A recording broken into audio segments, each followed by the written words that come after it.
26 июля. Козлов Петр Кузьмич, 62 года. Исследователь Монголии, Тибета и Синьцзяня. Видный участник большой игры.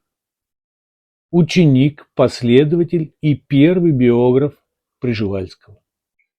Сегодня я чувствую себя совершенно отдохнувшим.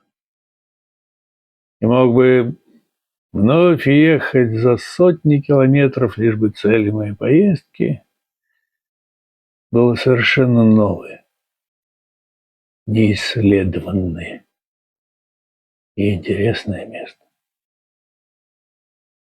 Спутники мои на работе, то на раскопах на обрыве, то на экскурсии за птичками и зверьками.